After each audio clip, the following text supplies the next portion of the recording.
Hello everyone. आज की इस वीडियो में हम कक्षा 4 की एनसीईआरटी की हिंदी की किताब रिमझिम के पाठ 10 थप रोटी थप दाल के क्वेश्चन आंसर करेंगे। तो वीडियो को शुरू करने से पहले आप हमारे चैनल को सब्सक्राइब कर लें ताकि आपको आने वाले वीडियोस के नोटिफिकेशन मिलते रहें। तो शुरू करते हैं। तो इस पार्ट में क्वेश्चंस दिए गए हैं, तो इन क्वेश्चंस के आंसर आपको कैसे देने हैं। इन क्वेश्चंस के आंसर आपको इस पार्ट को पढ़ कर देने हैं, यानी कि जो उत्तर लिखने हैं पार्ट से पढ़ कर देने हैं। तो आइए देखते हैं। यहाँ पर ये प्रश्न दिया गया है, नाटक का नाम थप रोटी थप दाल क्यों है? तुम इसे क्या शीर्षक देना चाहोगे? यानी कि ये जो पाठ आपने पढ़ा है इसका नाम थप रोटी थप दाल क्यों रखा गया है और आप इसे क्या नाम देना चाहोगे? तो इस नाटक का नाम थप रोटी थप दाल इसलिए है, क्यों है? क्योंकि इस नाटक में सारे बच्चे मिलकर रोटी और दाल पकाने का खेल खेलते हैं। अब आप इसे कौन सा शीर्षक देना चाहेंगे? तो आप इसे सोचकर लिखेंगे। जैसे कि इसका शीर्षक हो सकता है बिल्ली खा गई रोटी भात। भात किसे कहेंगे? चावल को। चावल को भात कहते हैं। किसने रोटी दाल चुराई? अब यहाँ पर आगे पंक्तियां दी गई हैं, थप रोटी थप दाल। थप शब्द से लगता है किसी तरह की आवाज़ है, यानी कि जो थप शब्द है ये संकेत करता है किसी आवाज़ की तरफ। आवाज़ का मजा देने वाले और भी बहुत से शब्द हैं, जैसे कि टप खट। ऐसे ही कुछ शब्द तुम भी लिखो। तो टप जैसे कि बारिश के बरसने की आवाज़ है, खट कुछ चीज़ के लगने की आवाज़ है। तो इसी तरीके से अन्य आवाज़ भी होती हैं, तो आप उन आवाज़ों को लिखेंगे। तो और इस तरीके की आवाज़ कौन कौन सी होती हैं? जैसे कि खर, घर, फुर, चट, धम, छन, टन, सू। तो ये सभी जो हैं ये क्या हैं? आवाज़ें हैं। अब यहाँ पर अगला क्वेश्चन पूछा गया है कि इस नाटक में बच्चे रोटी बनाने का खेल खेलते हैं।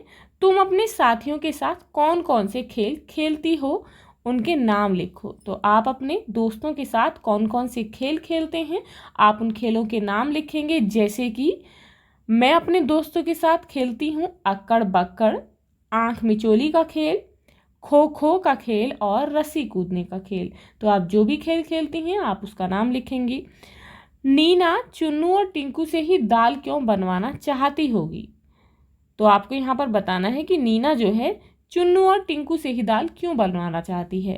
तो क्यों बनवाना चाहती है? हमने स्टोरी में पढ़ा था, क्योंकि चुन्नू और टिंकू को कुछ भी काम करना नहीं आता, उन्हें आग तक जलानी नहीं आती।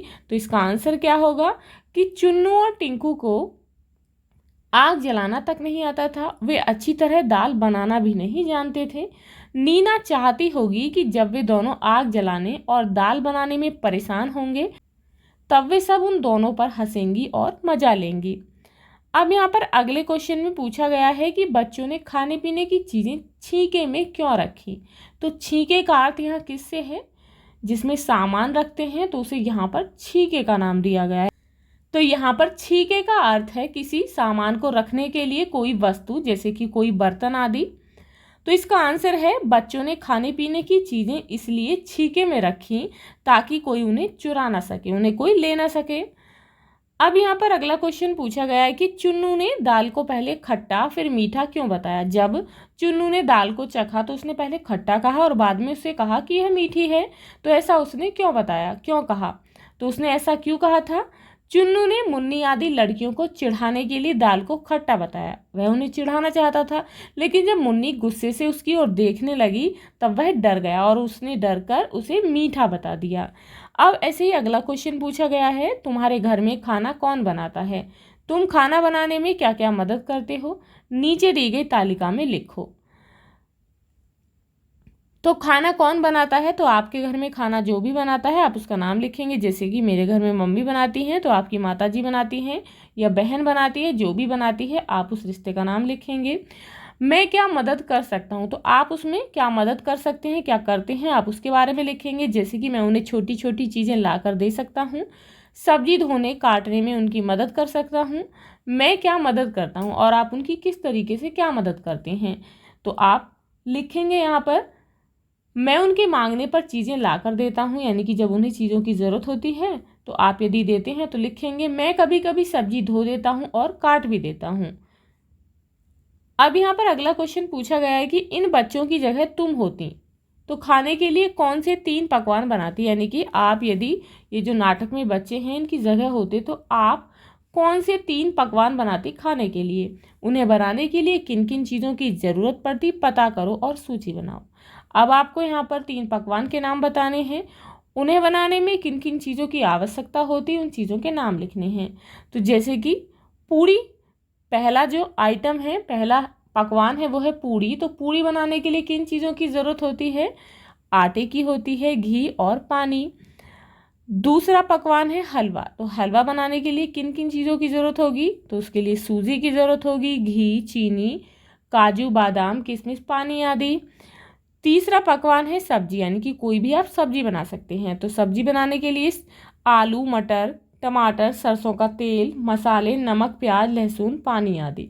तो इस तरीके से आप जो भी 3 पकवान बनाती आप उनके नाम लिखेंगे और उन्हें बनाने में किन किन चीज़ों की ज़रूरत होगी उन चीज़ों के नाम लिखेंगे।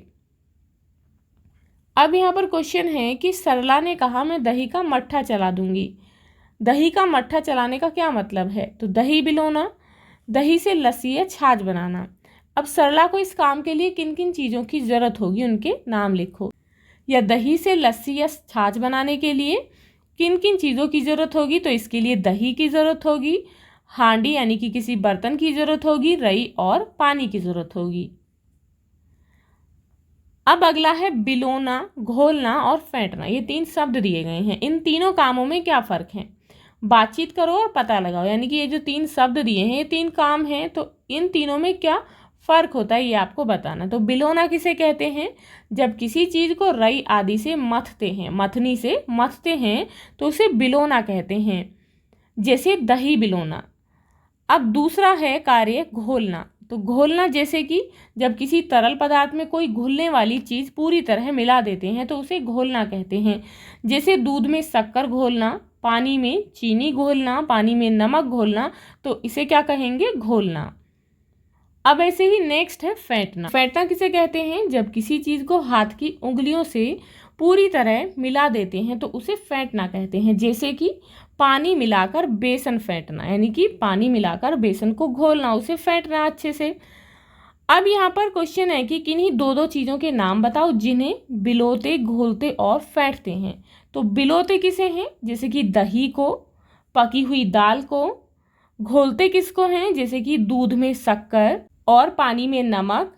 अब नेक्स्ट है फेंटते हैं। तो फेंटते किसको हैं, दवा में शहद को फेंटते हैं, पानी के साथ बेसन को फेंटते हैं। अब यहाँ पर नेक्स्ट पंक्ति है कि सरला ने रई से मट्ठा बिलोया, यानी कि मट्ठा जो है उसे चलाया, बिलोया। रई को मथनी भी कहते हैं, यानी कि जिससे दही को मथते हैं। रसोई के दूसरे बर्तनों को तुम्हारे घर की भाषा में क्या कहते हैं, कक्षा में इस पर बातचीत करो और एक सूची बनाओ। तो आपके घर में रसोई में क्या क्या बर्तन हैं उन्हें क्या कहते हैं आप उनके नाम लिखेंगे, जैसे कि रसोई घर में क्या होता है, तवा जिस पर रोटी बनाई जाती है, कढ़ाई जिसमें पकौड़े आदि बनाए जाते हैं, कलछी जिसकी सहायता से कढ़ाई में पकौड़े सेके जाते हैं, छनोटा, चकला, बेलन रोटियां बनाई जाती हैं, छलनी छालने के काम आती है, पतीला पानी या दूध गर्म करने के काम आता है, भगोना, कटोरी, चमचा, चम्मच, चिमटा रोटी सेकने के काम आता है, चाकू, परात, कुकर। तो ये सभी चीज़ें जो हैं रसोई घर में होती हैं। अब यहाँ पर क्वेश्चन है कि नाटक में बच्चों ने अपनी बात को कई बार कविता की तरह कहा है, जैसे कि टिंकू ने पकाई बड़ियाँ, चुन्नू ने पकाई दाल, टिंकू की बड़ियाँ जल गईं, चुन्नू का बुरा हाल। अब तुम भी नीचे लिखी पंक्तियों में कुछ जोड़ो। तो आपको यहाँ पर जोड़ना है, लाइन दी गई है कि घंटी बोली टन टन टन। अब आपको इसमें लाइन जोड़नी है, जैसे कि चलो चलें घर को फौरन, कहाँ चले भाई कहाँ चले, सुबह सुबह तुम कहाँ चले, रेल चली भाई रेल चली, छुक छुक करती रेल चली, कल की छुट्टी परसों इतवार, चलो पार्क में खेलें यार, रोटी दाल पकाएंगे खूब मज़े से खाएंगे। तो आप इस तरीके से इन पंक्तियों में और पंक्तियां जोड़ेंगे। तो इसी के साथ आपके इस पाठ के क्वेश्चन आंसर कंप्लीट होते हैं, आपको ये अच्छे से समझ में आ गए होंगे। तो मिलते हैं नेक्स्ट वीडियो में नए पाठ के क्वेश्चन आंसर के साथ।